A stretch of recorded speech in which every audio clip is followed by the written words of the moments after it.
Hey everyone, Dr. Liz here. This was a truly impactful interview for me personally, and I hope it is for you as well. I've been through several major betrayals in my life. It's been 7, 8 years since the last one, but some of what Dr. Silber said still applies to me. So I learned so much about post betrayal syndrome, what happens to us when we discover someone close to us has betrayed us. But what I love the most about the interview is knowing how to move forward from betrayal. So she talks about that, the 5 proven stages of healing, and how you can't rush through them, FYI, and also how to rebuild trust. That's probably my favorite part of the interview is actually how to rebuild trust. And that's near the latter part of the interview. She says trust is built brick by brick by brick. We also talk about forgiveness. She says if you feel safe and valued and you forgive, you feel better. If you do not feel safe and valued and you forgive, you feel worse. So both of these topics come up quite a bit in my practice, as well as personally. Like, how do we move forward? How do we forgive? How do we figure out how to trust again? All of those big life questions. This is airing in early November, and keep your eye out for the mindful eating freebie that's coming up. I run that around the holidays every year. I'm going to run it before Thanksgiving this year to help you out. So just know that's coming up in the next episode. I have a more in-depth one over on my website, drlizhypnosis.com, that people rave about. You can buy it as a package with Love to Exercise. There's no better time to start exercising than the holidays. That's what I believe. Or you can buy them separate. As a podcast listener, you do get a discount. Just type in the word podcast in the discount field. And I don't remember what percentage it gives you off, honestly. It's like 10 or 20%, something like that. But, I'd like to give my listeners a discount. All right, everyone. I hope you're doing well. I hope you're safe. I hope you're healthy. And I'll talk to you soon. Peace. Hi, Dr. Silber. Welcome to the Hypnotize Me podcast. Oh, thank you so much. Looking forward to our conversation. Me too. So your specialty area is betrayal and the impacts of betrayal. Do you think people underestimate the impact of it?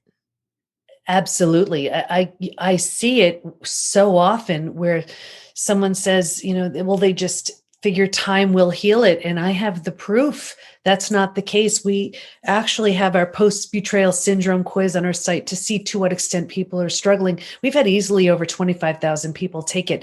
There's a question that says, is there anything else you'd like to share? And people write things like, my betrayal happened 40 years ago and I can still feel the hate. My betrayal happened 35 years ago. I'm unwilling to trust again. My betrayal happened 15 years ago. It feels like it happened yesterday.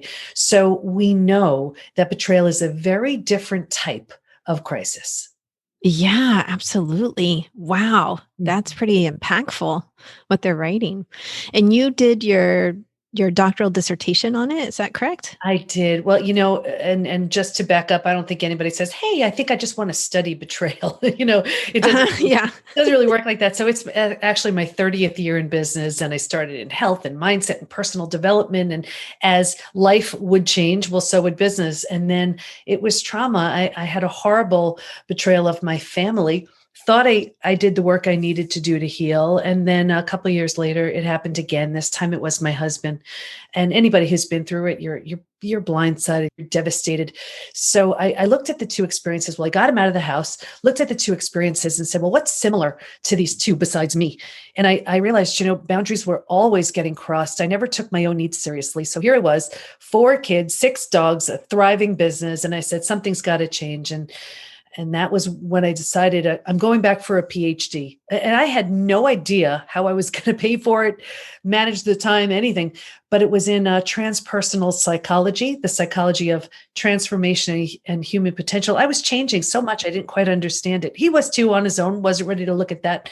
And then it was time to do a study. So I studied betrayal. What holds us back? What helps us heal? And what happens to us physically, mentally, and emotionally when the people closest to us lie, cheat, and deceive. And that study led to 3 groundbreaking discoveries, which changed my health, my family, my business, my life. Wow. So what are those 3 groundbreaking discoveries? Yeah. So the first one was, originally I was studying something called post-traumatic growth. And for those who aren't sure what that is, if you can imagine kind of an upside to trauma, whatever the crisis is, death of a loved one, disease, whatever it is, how it leaves you with a new awareness, perspective, insight that you didn't have. Like, let's say you lose someone you love and you realize life is short, right? Mhm. But I had been through death of a loved one and I had been through disease. And I was like, I don't know, betrayal feels different for me, but I didn't want to assume. So I asked all my study participants and I said, if you've been through other really painful experiences besides betrayal, does it feel different for you? Unanimously, they said, oh my gosh, it's so different. And here's why. It's so different because it feels so intentional. So we take it so personally. So the whole self has to be rebuilt. Rejection, abandonment, belonging, confidence, worthiness, trust, they're shattered.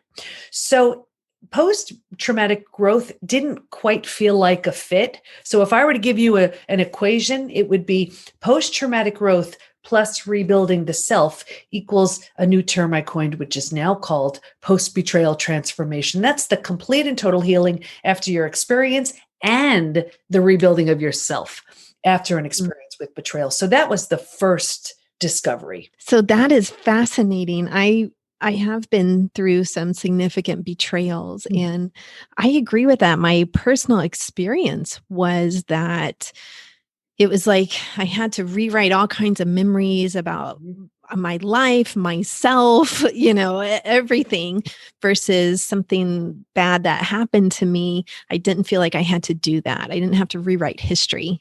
Yeah, you're so right. Like, for example, I mean, I had disease. I was in the ICU for 11 days. I lost my mom. With those types of experiences, let's say loss of a loved one, you grieve, you're sad, you mourn the lost. Life will never be the same. But you don't question your sanity. Yeah.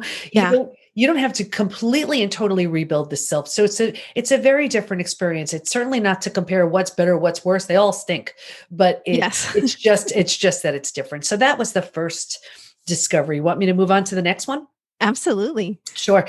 So the second one was, and I touched on that earlier, that about post-betrayal syndrome, there's actually a collection of symptoms, physical, mental, and emotional, so common to betrayal, it's now known as post-betrayal syndrome. Mm. And that quiz I mentioned on the site, I actually, every few months, I pull the stats just to see where people are. And I'm happy to share them if that would. Yeah, let's hear it. I love statistics. So Great. let's hear it. Okay. So we've had every age group represented. We have almost every country who's represented here. So now we've had, like I said, over 25,000 people. So here are the most recent stats. 78% constantly revisit their experience. 81% feel a loss of personal power. 80% are hyper vigilant. I mean, that's just exhausting, keeping the nervous system on edge like that. Yeah. 94% deal with painful triggers, and those triggers can take you down. The most common physical symptoms, 71% have low energy, 68% struggle with their sleep, 63% have extreme fatigue. So you can sleep all night long, you wake up, you're exhausted. Those are your adrenals that just crashed. Mhm.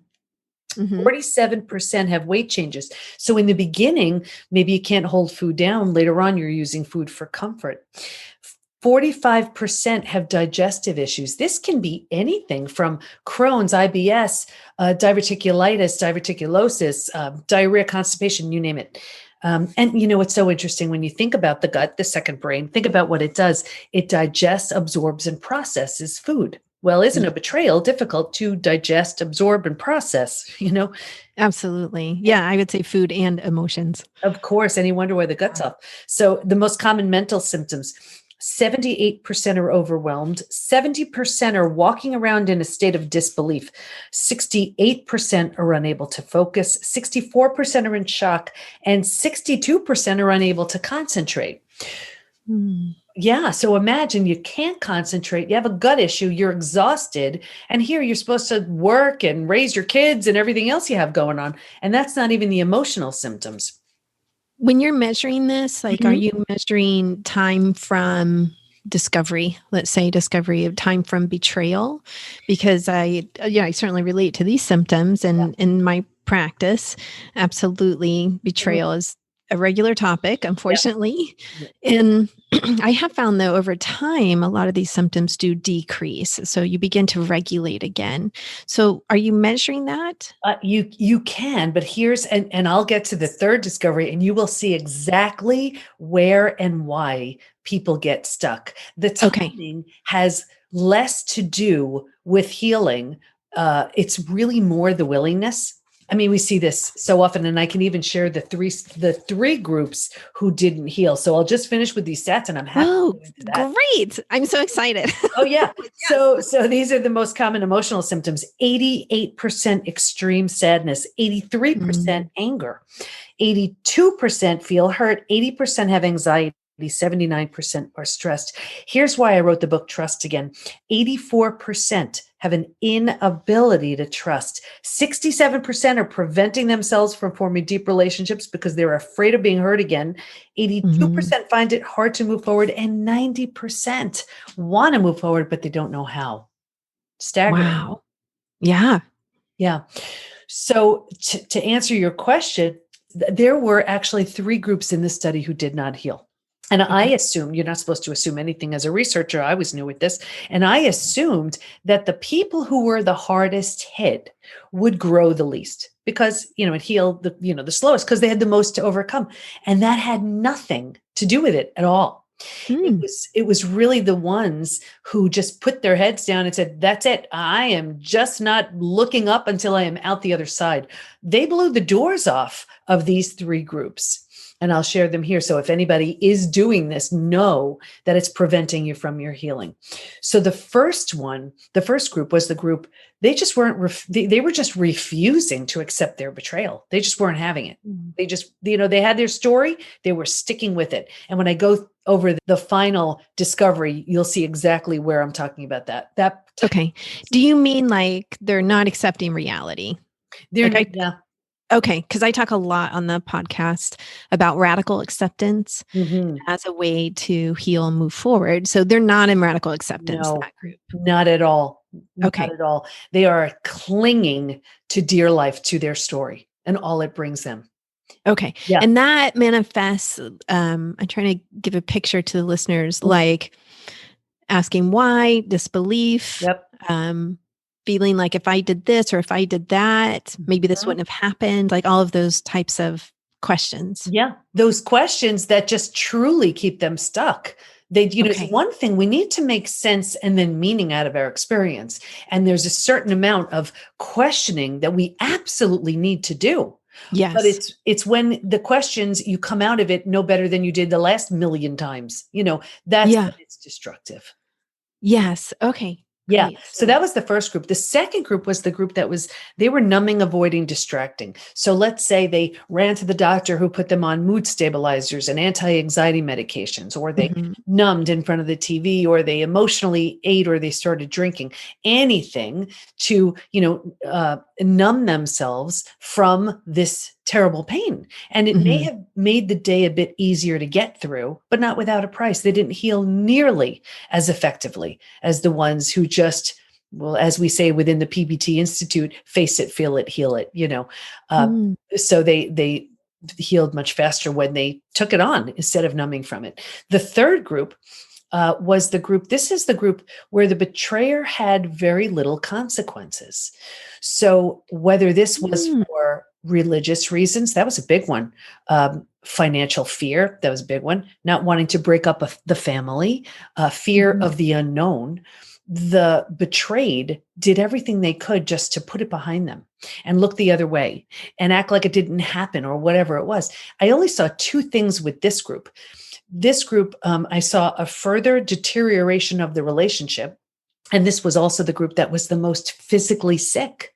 Your broken heart can't handle that. Those are the people who are like, we're not going to talk about it. We're going to pretend like it didn't happen. Yeah. Okay. Exactly. And I get it. There's such fear with that death and destruction of the old. But here's the thing. It's when you do that, you have the ability to birth the new. And rebuilding is always a choice, whether you rebuild yourself and move on. That's what I did with my family. It wasn't an option to rebuild with them. Or if the situation lends itself, if you're willing, if you want to, you can rebuild something entirely new. And I'm talking like entirely new with the person who hurt you. That's what I do with my husband. So not long ago, we actually married each other again. New rings, new vows, new dress. And this time our 4 kids is our bridal party. Um, Right. but What about the dogs? Were yeah, the 6 dogs there too? but I'll tell you, I never in a million years would have even considered something like that if he wasn't drastically different, and if I wasn't, as well. But I get it. So many people, they're afraid of the unknown that comes with that death and destruction. When this betrayal was discovered, that was the deal breaker. So now here I was like, all right, I wasn't planning on being a single mom and doing this all myself and everything, but that was the deal breaker. And my mission was really just to heal. And this is going to sound really selfish, but it wasn't even enough. To me, integrity is my highest value.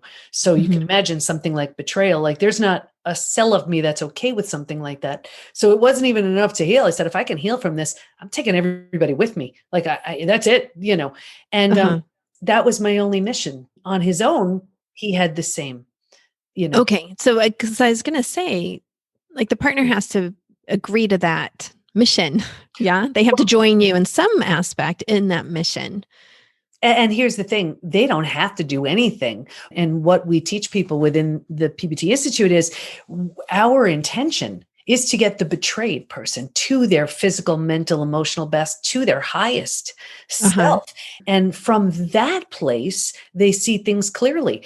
If the intention is just to rebuild with that person, I would never have anybody come in to our community saying, yep, okay, we'll help you with that. No, we're going to get them to their best. And a few things happen. The other person may say, I better step it up to meet the strength of this person. Or they outgrow each other, Yeah.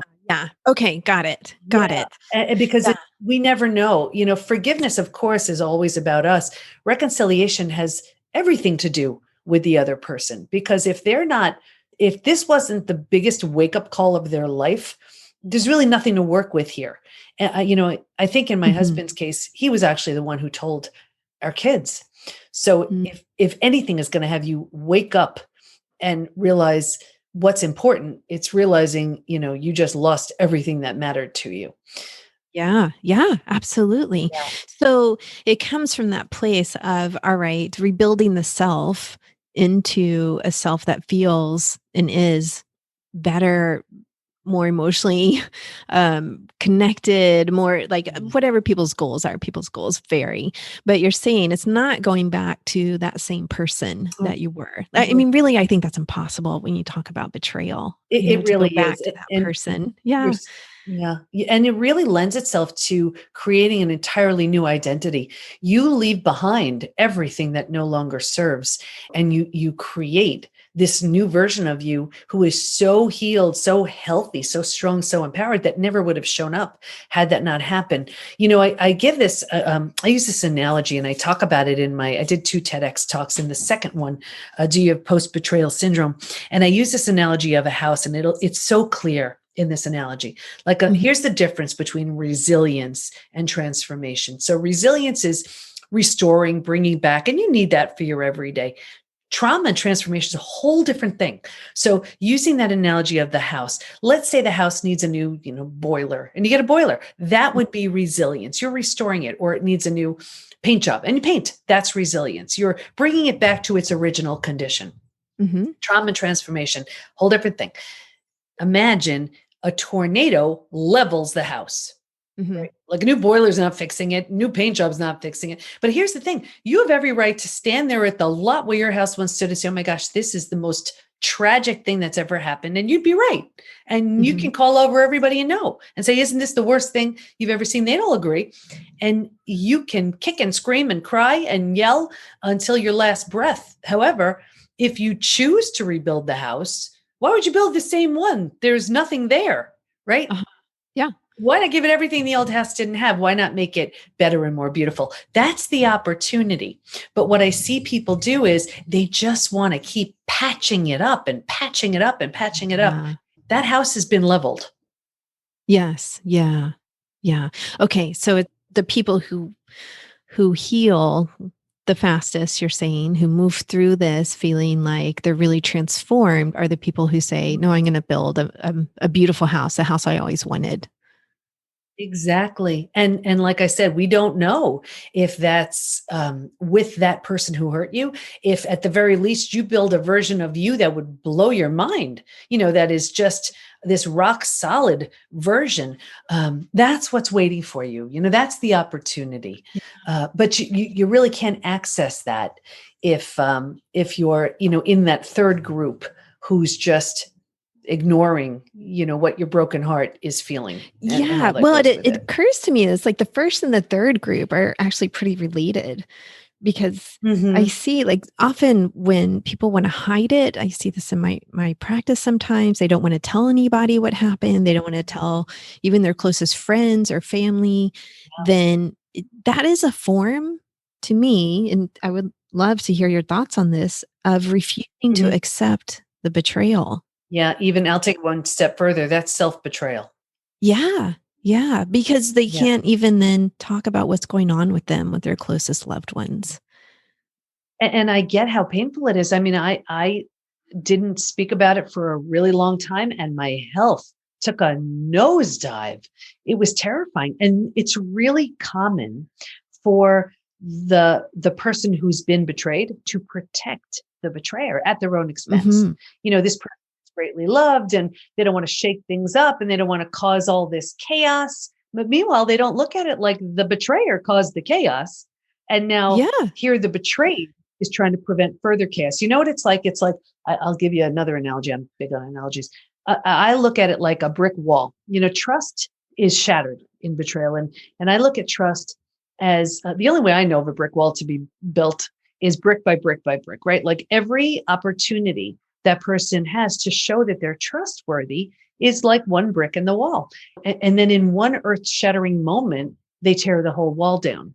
Well, if they're going to rebuild together, I don't believe in repairing, but I do believe in rebuilding. The person who's been betrayed has to be willing. Of course, they can look at the rubble of bricks and say, I don't have the least bit of interest in watching that thing get rebuilt. Totally fine. Yeah. But if right, I would be walking away. Right. You're on your own here. Yeah. Yeah. But if they do, that person has to be willing to watch the brick wall be rebuilt. And the other person, the betrayer, has to be a really good bricklayer. Yeah. And the same way it went up the first time is the same way it goes up again, brick by brick by brick. But what I see is the person who's been betrayed looks at the rubble of bricks and they're like, this is too crazy. This is too hard. I'll build it. Yeah. Yeah. Or sometimes the betrayer is like, no, this is too hard. Like, no, I can't do it. Or they'll start and then stop. And it's like, it's not a constant process. Yeah. And you really don't have much to work with when that's the case. Yes. Yeah, that's true. Yeah. You want me to get to the third discovery? Oh, yeah. I'm glad you're tracking here for us. Yeah. Yes. There were only three, so it's easy to keep track. Anyway, the third discovery, this was the most exciting one for me, because this was when I knew there's a roadmap for healing. And what this discovery was that while we can stay stuck for years, decades, a lifetime, and so many of us do, if we're going to fully heal from the place of symptoms of post-betrayal syndrome to that total healed state of post-betrayal transformation, we will go through 5 now proven predictable stages. And what's even more exciting about that is we know now what happens at every stage, physically, mentally, and emotionally, and we know what it takes to move from one of those stages to the next.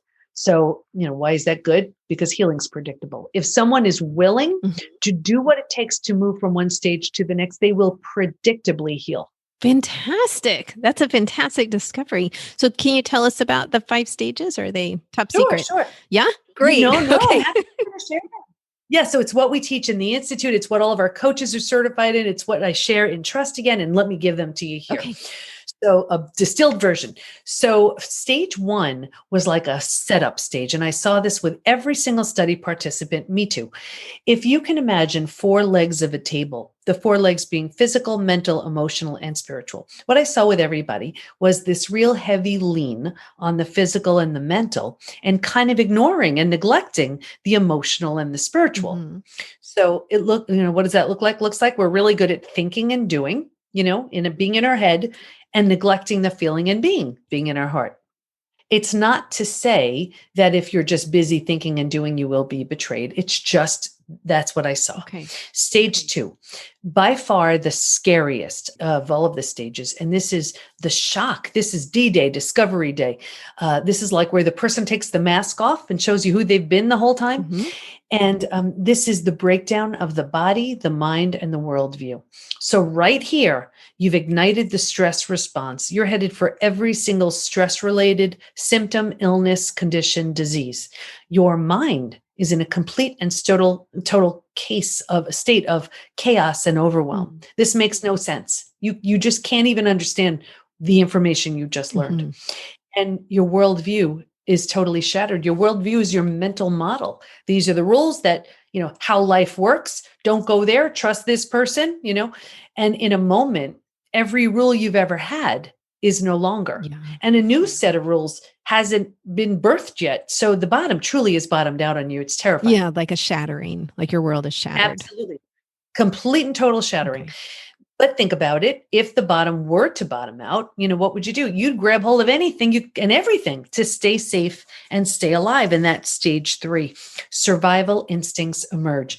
It's the most practical of all of the stages. If you can't help me, get out of my way. How do I survive this experience? Where do I go? Who can I trust? How do I feed my kids? Right? Mm-hmm.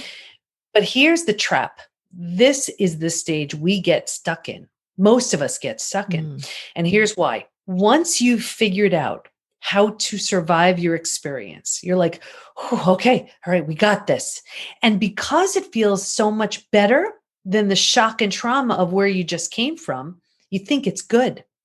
You have no idea there's a stage 4 and stage 5. Transformation doesn't even happen until stage 4. But what happens is, because we think this is the end of the road, we start planting some roots here, and 4 things happen. Mm-hmm. The first thing is you start getting all of these small self benefits. You get to be right. You get your story. Mm-hmm. You get someone to blame, right? You get a target for your anger. You get sympathy. You don't have to do the hard work of learning to trust again. Do I trust you? Can I trust you? Forget it. I'm not going to trust anybody. Mm-hmm. And you plant deeper roots here. And then because you're here, you start to live in the victim. You get benefits from being the victim. Exactly. And then, and you know how this works. Now the mind starts doing things like, well, maybe you deserved it. Maybe you're not that great. Maybe this, maybe that. So you plant deeper roots. And then because like energy attracts like energy, and this is how you feel, now situations and circumstances and people are coming towards you to confirm this is where you belong. And that misery loves company crowd, here they come, Mm-hmm. And so you plant deeper roots, and it gets worse. I'll get you out of here though, because it feels so bad, but you have no idea there's anything better. Right here is where you start using food, drugs, alcohol, work, TV, keeping busy, reckless behavior to numb, avoid, distract yourself from what's so painful to feel or face. Mm-hmm. So think about it. You do this for a day, a week, a month. Now it's a habit. A year, 10 years, 20 years. And I can really see someone 20 years out and say, that emotional eating you're doing, or that drinking you're doing, or that numbing in front of the TV you're doing, do you think that has anything to do with your betrayal? And they would look at me like I'm crazy. Yeah. They'd say, it happened 20 years ago. Doesn't matter. Do you see? All they did was put themselves in this stage 3 holding pattern. Yeah. That makes sense? Mm-hmm. Oh yeah, absolutely. I mean, I see that in my practice. I've certainly been through that stage myself before moving towards healing. Yeah. And people absolutely get stuck there, or they'll be triggered by something. That happened 20 years ago, a decade ago. And it's not, sometimes something will come up that will trigger someone, and it's not necessarily that they haven't healed that completely, but it's like, this something plays on the radio or they see something or something like that and they feel the feelings and then they move Mhm. through that. It's like, yeah, no, I'm no longer there, right? Yeah, We're not really talking about that. I think right. you're talking about is someone who's really stuck there. Yeah. Okay, who doesn't truly trust again or who won't do certain things because they're scared of being triggered or, something like that. Yeah, they're very stuck. They're very stuck. But if you're willing to let go of those small self benefits, everything they get, you do a few things, grieve, mourn the loss, bunch of stuff. You move to stage 4. Stage 4 is finding and adjusting to a new normal.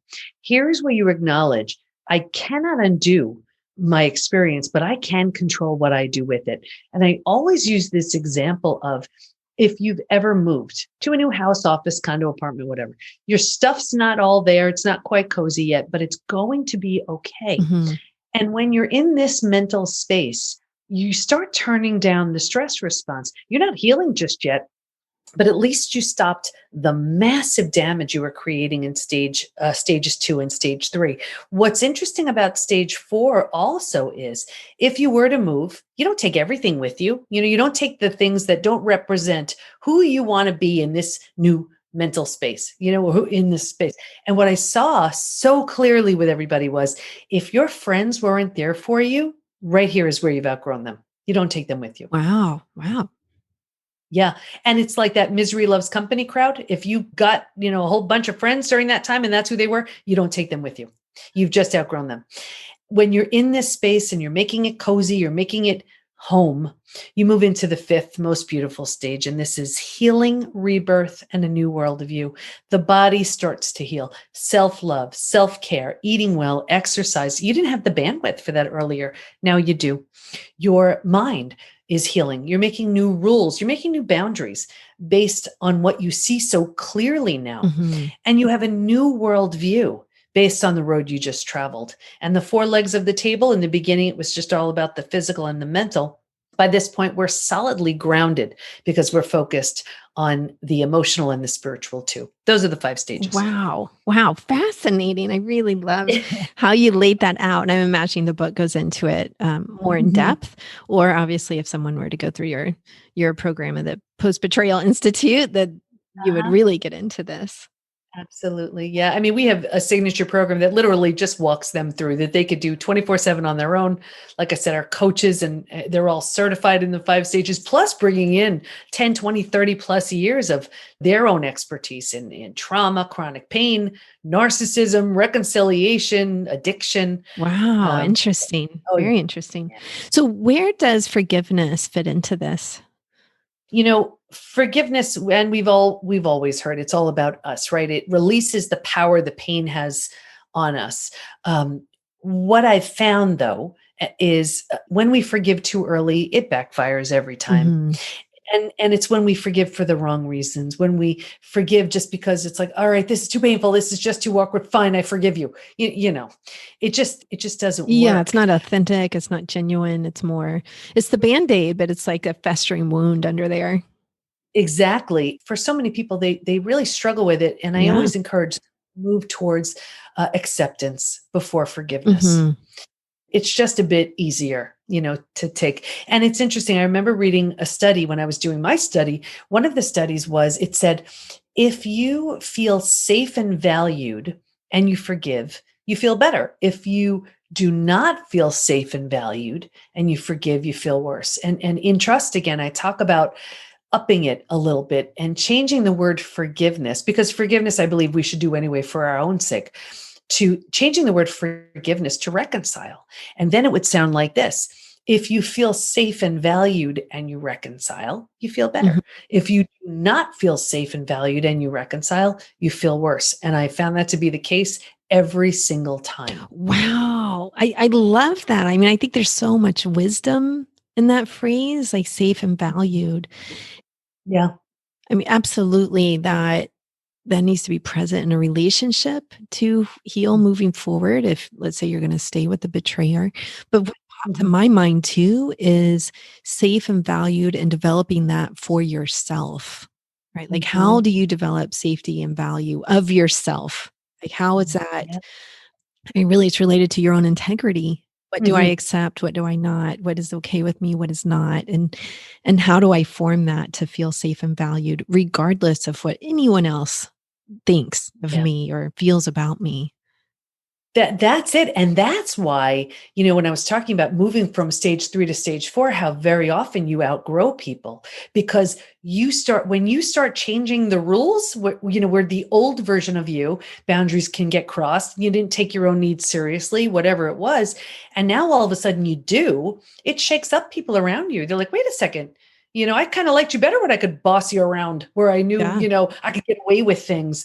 We see this all the time where people are saying, like, what the heck, is it me? Yes, it is. You're undergoing a transformation. It's beautiful, but understand it will cause a shakeup with you and the people around you, because you are the one who's changing, becoming this amazingly strong version of you, but it's different than who you were, for sure. Absolutely. Yes. Yeah, it really is a transformed version. Mm-hmm. Yeah. So this question comes up a lot, and I love talking about trust, right? And often people think of trust as like black and white, like either trust someone or I don't. And I always say, like, trust is a process. It's a gray scale that, if you allowed for shades of gray, then we live in a more colorful world. When you're talking about a betrayal experience, how do people learn to trust again? I teach a 4-step trust rebuilding process. I actually can share it with you if that would serve. Yeah, absolutely. Okay. So what I see so often is trust is shattered, and we're so quick, because it's so uncomfortable, because it feels so awkward, because we don't like it. We rush to trust again, and it falls flat every time. There really are these 4 levels that we need to establish to safely and more comfortably trust again. So betrayal shatters trust in everything and everyone. Think about it. You don't trust your betrayer. You don't even trust yourself. Right. You're like, I'm a great person. How did I not see? How did I not know? Yes. And then you don't trust anybody around you. You're like, well, if I couldn't trust the person closest to me, how could I trust that person? Yeah. I don't trust anyone. Exactly. Yeah. The whole thing is shattered. So that's why the entire thing needs to be rebuilt from the ground up. So we start with the most foundational aspects of trust. You pick something that is like a no-brainer. And I'm talking like, is the sun going to rise? I don't know. I don't trust that. Well, then you go out every morning and you take a look. Oh, sure enough, there it is. Can I trust it? I don't know. Check again, and until you can believe that to be true, then just keep checking. Once you believe it, that's your foundation upon which to stand. From there, you need to start rebuilding trust in your intuition, in your wise inner guide, in your highest self. And to do that, you want to get a sense of what trust feels like for you. And I couldn't say it because it's different for everybody. Picture the most trustworthy scene you can, your dog wagging his or her tail, 2 babies laughing, whatever it is. And you want to tap into, how does that feel? Where do I feel that in my body? Does it feel open, expansive? What emotions are going through me? That picture, those feelings represent trust for you. And then you want to go back to D-Day, go back to an experience where someone lied to you. What did that feel like? Where did you feel it on your body? How did it feel? Closed, constricted, tight, whatever. That's what a lack of trust feels like for you. And once you establish those 2 experiences, you move through your day and you check in. Does this experience feel closer to the 2 babies laughing, or to that person lying to me? Which one is it closer to? And what you're doing is you're kind of getting this sense of safety and security, because you're rebuilding that trust in your intuition.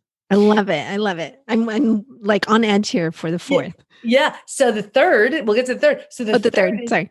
Yeah, you have to rebuild trust in yourself, because you stop trusting in yourself after the betrayal. So to do that, what you do is you give yourself little tasks and then you do them. I'm going to drink that glass of water, and then you do. I'm going to go to the gym, and then you do. I will not call my ex, and then you don't, whatever it is for you. And what you're doing is you're teaching yourself, my word is law. If I say something, I mean it. I'm trustworthy. And so now you can imagine you have that foundation upon which to stand, right? The sun will rise. trust your wise inner guide, you trust your intuition, you trust yourself. So you feel that sense of safety and security like these invisible bodyguards, right? From there, that's the only place you slowly, cautiously, and carefully can begin to trust in others. Ah, yes, thank you so much. I love how you break it down, and I really resonated with the steps as you talked about them. Yeah, yeah. And that's what you could see. People rush to level 4 and there's nothing underneath it. Yeah, That's why it yeah, falls flat. right, and it is a really big issue and Mhm. topic that people really struggle with, both Yep. trust and forgiveness. Yep, absolutely. Yeah, and it is often a question of like, "All right, how can I stay with this person if I don't trust them?" But then wanting to stay with the person, Mhm. right? Like, and going through healing is Yep. legitimately wanting to stay with the person for all kinds of reasons that Yeah. people have, Yep. and wanting to go through the healing and at the same time feeling like, "How do I do that if I don't trust them?" Yeah, there's a process for all of it. Yeah, yeah. Well, we're coming to the end of our time here. And I just want to say I learned so much during this conversation myself. And I really love everything you are doing and everything that you researched. Can you Mhm. please tell people where to find the quiz about betrayal and also where to find you? Oh, sure. Thank you. So, I really recommend everybody just take the quiz, and you can find that at the PBT, as in Post Betrayal Transformation, thepbtinstitute.com/quiz. Okay, fantastic. And I'm assuming they find you at thepbtinstitute.com. They can. And if they want to get trust again, you can, of course, you can get it at Amazon, but I'd rather you get it from this link because I have all kinds of goodies for you when you do. They can find that at thepbtinstitute.com/trust again. Okay, great. What kind of goodies are there? Oh, you have to just go and see. Oh, okay. All right. Teaser, right? So those links will be in the show notes. So be sure to look there. And thank you again so much for being here and sharing your wisdom with us. Thank you for the opportunity.